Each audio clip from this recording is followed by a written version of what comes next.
may iba po tayong balita ngayong gabi. Nagkaroon po ng malaking sunog sa lungsod ng Pasay. Humigit kumulang 100 bahay ang natupok. At nandun sa mga sandaling ito live, si Mark Zambrano. Mark, kamusta dyan?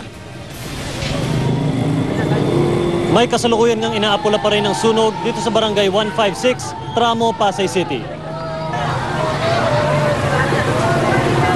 Umabot sa Task Force Bravo ang sunog na tumupok sa tinatayang mahigit 100 bahay sa barangay 156 sa kahabaan ng Tramo, Pasay City.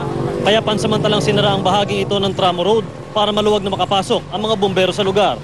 Ayon sa inisyal na investigasyon ng Bureau of Fire Protection, posibleng nagsimula ang sunog sa tampered na linya ng kuryente o jumper sa kisame ng apartment na pag-aari ng isang Ruben Niebres. Mabilis na kumalat ang apoy sa mga kalapit na bahay na gawa sa light materials nang umipang malakas na hangin kasabay ng sunog.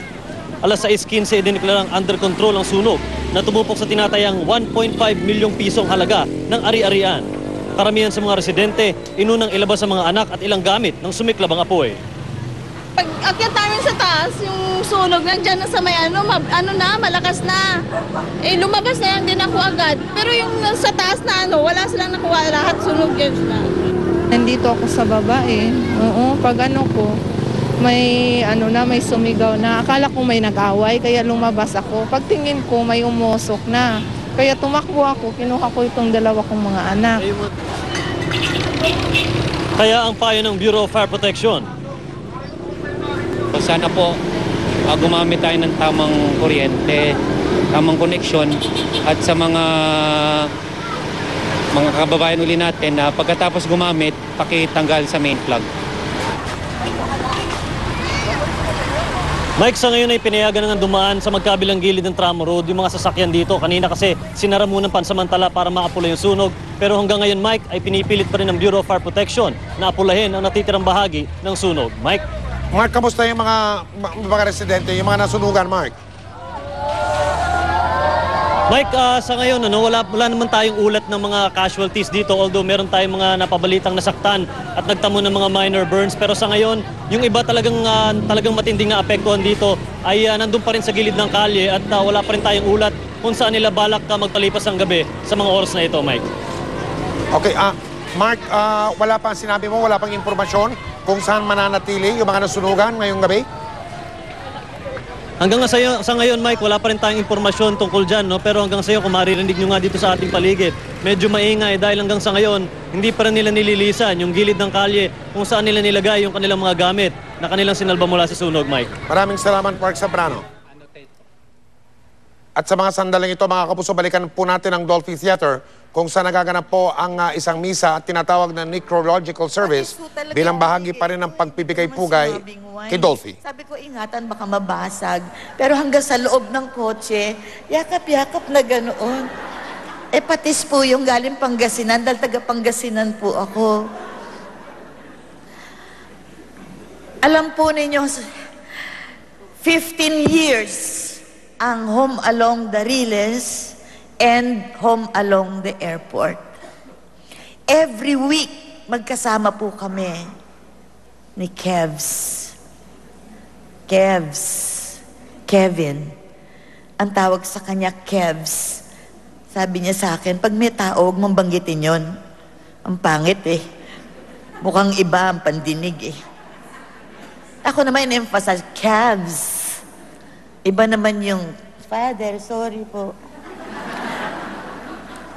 So, marami kaming katatawanan every week. Maraming nangyayari, hindi inaasahan.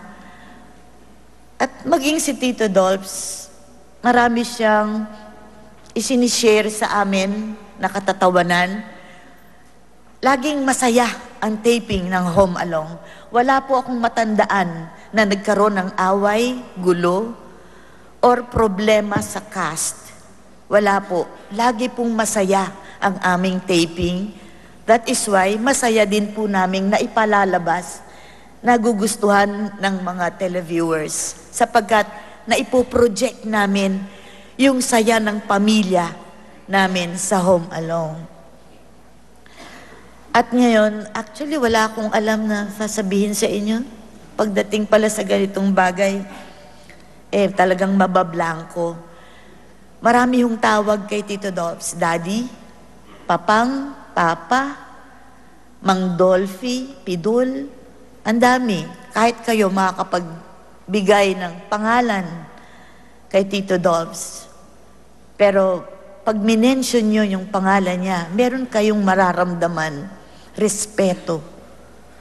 Respeto sa isang taong karespeto at minamahal ng lahat. Actually, pasasalamat lang po ang sasabihin ko. Sa 15 taon naming magkasama,